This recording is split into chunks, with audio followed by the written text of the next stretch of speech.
C.S. Lewis said, "I never fully understood it till my friend Professor Tolkien asked me the very simple question, what class of men would you expect to be most preoccupied with and hostile to the idea of escape?" And gave the obvious answer, jailers.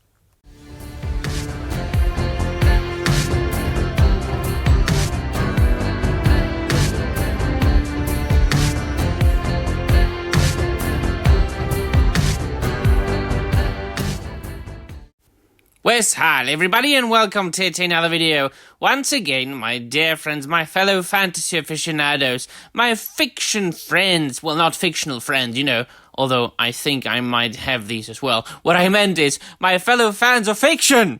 That's a nice alliteration there. Welcome to European Lore, a channel of a humble European fella, a man who has devoted his entire life to the finer things, to the great of the fantasy genre of the 20th century, as well as Old English literature and language, and that is why my channel is... What is my channel, actually? Well, for those of you who have been following me for quite some time, it's a truth bomb after a truth bomb after a truth bomb, and a take after take after take on pop culture, fantasy and science fiction that always takes into consideration a little bit different point of view than most of the YouTubers take. And once again, I like to talk about, my dear friends, about escapism, about fantasy, about the prime and the chief purpose of fantasy literature and science fiction literature and, pop culture in general. It also can be said about films and video games and board games and role-playing games and all the geek stuff that we love. Now, it has come to my attention thanks to my presence on social media, which, I have had to be present on social media a little bit more since I established this channel, on Twitter as well, to promote my videos. And it has come to my attention that more and more people really don't understand the purpose of true and pure escapism, or, more likely, they refuse it. Look at the screen, please. This is a quote from C.S. Lewis, which of course deals with escapism. And John Ronald Reuel Tolkien, he devoted an entire essay, an entire lecture to escapism in his on fairy stories. Now, I do recommend you buy the book, The Monsters and the Critics and Other Essays, which also includes the essay on fairy stories by John Ronald Reuel Tolkien, where he talks and writes in depth about the fairy story genre, which he didn't at the time use the word fantasy. He did use fantasy in the sense of imagination, but the word fantasy as a literary genre that we know nowadays with elves and dwarves and wizards and hobbits, we know just, from later period. And he was talking about fairy tales, and I do very much agree with everything that Tolkien said. I will paraphrase. He basically said that we need fairy stories, we need fairy tales, we need stories that mainly and chiefly, from his point of view, from secondary worlds. Secondary worlds are worlds that are imaginary, very much removed from the primary world, which is our world. And Tolkien wasn't really a big fan of fantasy stories that were connected with the primary world, our world, the existing reality that we live in, or that they were somehow connected, like it was in C.S. Lewis's Narnia, where you could travel from the primary world. He didn't really enjoy it that much.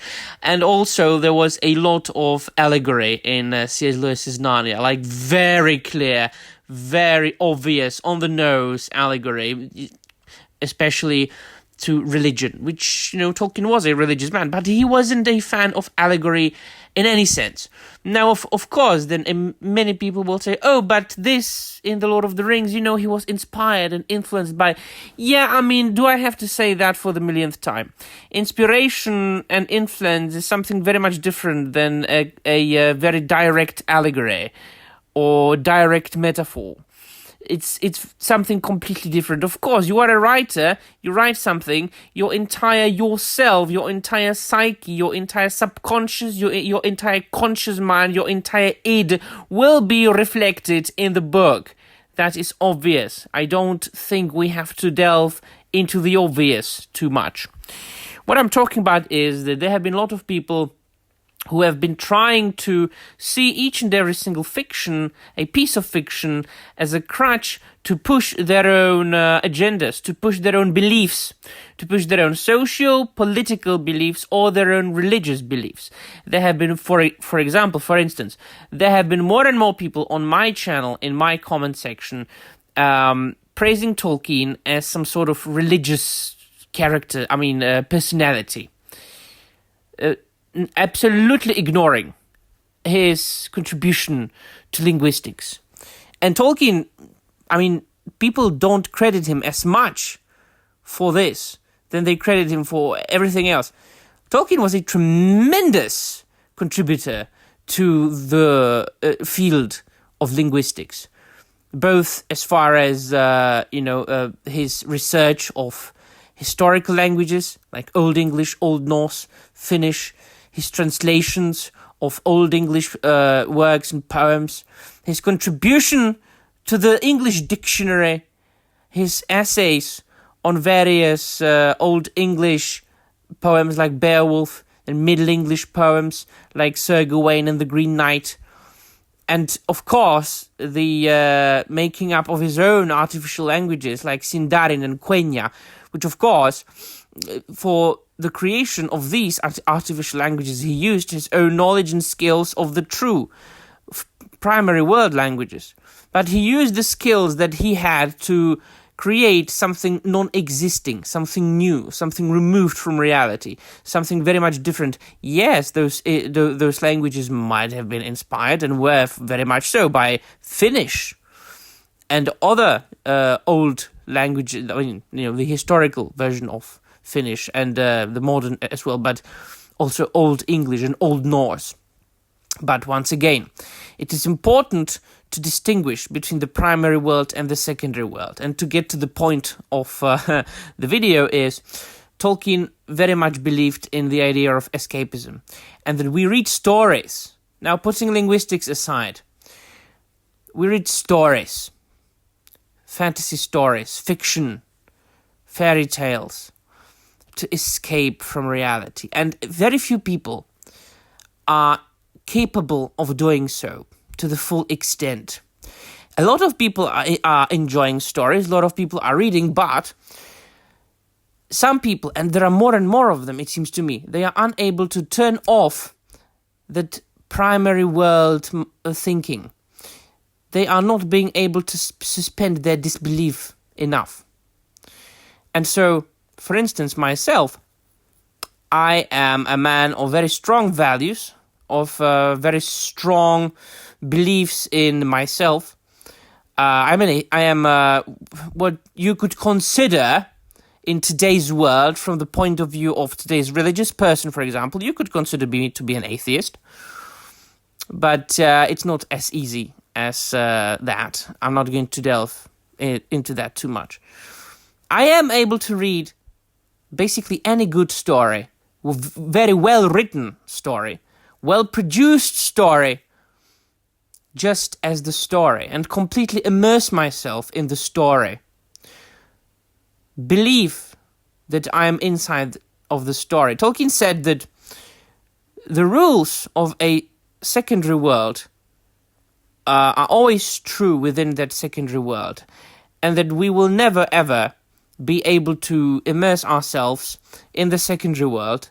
We will never be able to escape fully when we don't learn to accept the rules of the secondary world as being true for the very short time that we are reading it. For the time being, we will completely and absolutely forget that there is a primary world.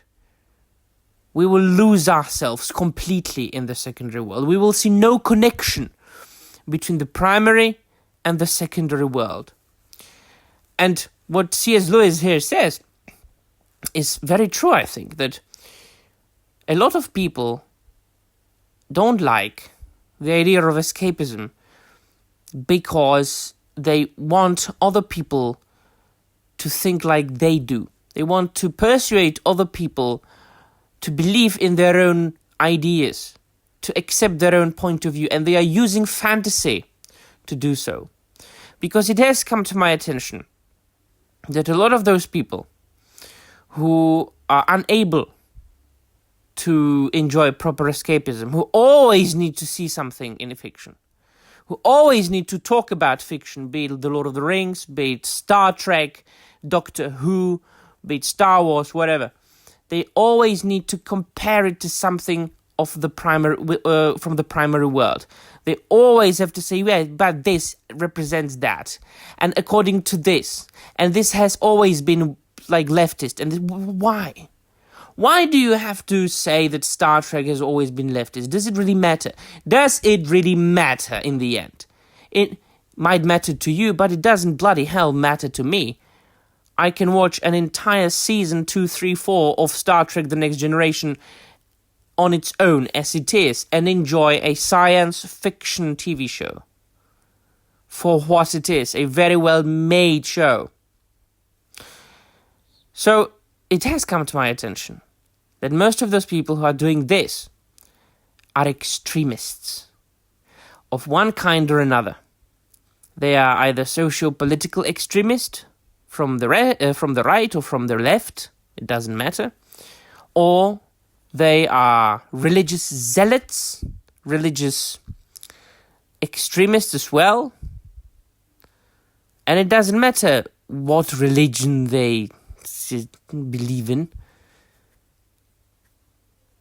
I mean, why can't we just read a story? Full stop. Alright then. Let me know in the comments down below what you think. That will be all. Thank you very much for watching. Namarie.